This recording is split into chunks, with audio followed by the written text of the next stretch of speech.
আজ যে ঘটনাটা নিয়ে তুমি কাঁদছো, কয়েক মাস কিংবা কয়েক বছর পর পিছন ফিরে ওই একই ঘটনার কথা মনে পড়লে খেয়াল করবা তোমার আর কান্না পাচ্ছে না।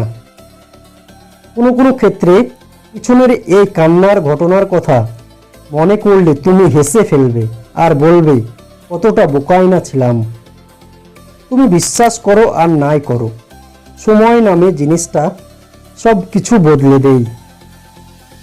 যার হাতে কিছুই নেই তার হাতেও সময় আছে, এটাই আসলে সবচেয়ে বড় সম্পদ। আজ তোমার কাছে যেটা অনেক বেশি মূল্যবান, কাল বা পরশু ওটাই মূল্যহীন হয়ে যেতে পারে। তাই কোনো কিছু হারানোর জন্য আফসোস করো না। তোমাকে কেউ কষ্ট দিয়েছে, একটু সময় নিয়ে কষ্ট সহ্য করো। এক সময় হয় কষ্টটা ভুলে যাবে, অথবা কষ্টটা আর গায়ে লাগবে না, কিংবা তুমি এই কষ্টটার কথা মনে করে হাসবে।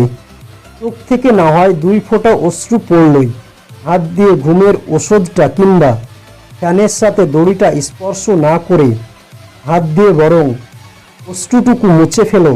ট্রাস্ট মি, সব বদলে যাবে এক সময়। একটা বার পিছন ফিরে দেখার জন্য হলেও অপেক্ষা করো, সময় নাও। মরলেই তো সব শেষ, টিকে থাকো, দেখোই না কি হয়। অতীতের ভুল নিয়ে আফসোস করো না, তা আর ফিরে আসবে না। তার বদলে বর্তমানকে এমন সুন্দর করে সাজাও যেন ভবিষ্যতের কথা মনে করে আফসোস না করতে হয়।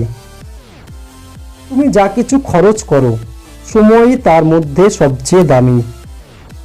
সব সময় ব্যস্ত থাকায় শেষ কথা নয়, পিঁপড়ারাও সারাদিন ব্যস্ত থাকে। এমন কিছুর পেছনে সময় দাও যা আসলেই কাজে লাগে। সময়কে যদি ঠিকমতো ব্যবহার করা যায় তবে কেউই সময় নিয়ে অভিযোগ করবে না। তুমি যদি সময়কে ঠিকমতো ব্যবহার করো তবে কাজের পরিমাণ দেখে তুমি নিজেই অবাক হয়ে যাবে। যে লোক জীবনের 1 ঘন্টা নষ্ট করার সাহস করে সে আসলে জীবনের মূল্য এখনো বোঝেনি। সাধারণ মানুষ সময় কাটানোর চেষ্টা করে, অসাধারণ মানুষ সময়কে কাজে লাগানোর চেষ্টা করে। তোমার সিদ্ধান্ত, তুমি সাধারণ হবে নাকি অসাধারণ হবে। বেশিরভাগ মানুষ সমস্যা নিয়ে অভিযোগ করেই বেশি সময় নষ্ট করে, যা সত্যি কার কাছে কাজে লাগালে সমস্যা সমাধান হয়ে যেত।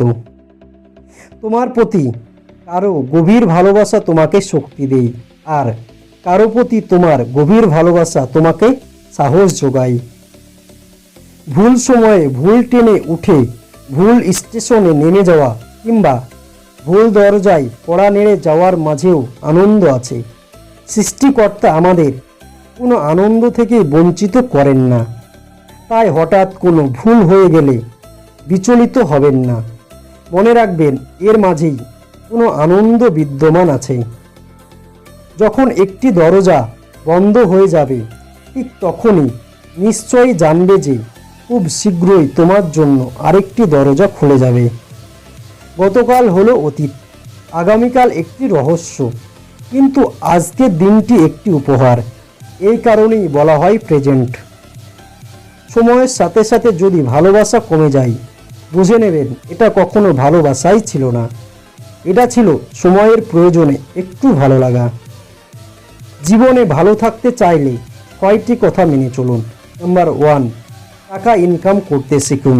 নাম্বার 2, অতিরিক্ত মায়া ত্যাগ করুন। নাম্বার 3, অতিরিক্ত নেশা ছেড়ে দিন। নাম্বার 4, নিজেকে ভালোবাসুন। নাম্বার 5, চিন্তা বাদ দিয়ে হাসি খুশি থাকুন। নাম্বার 6, নিজেকে সময় দিন।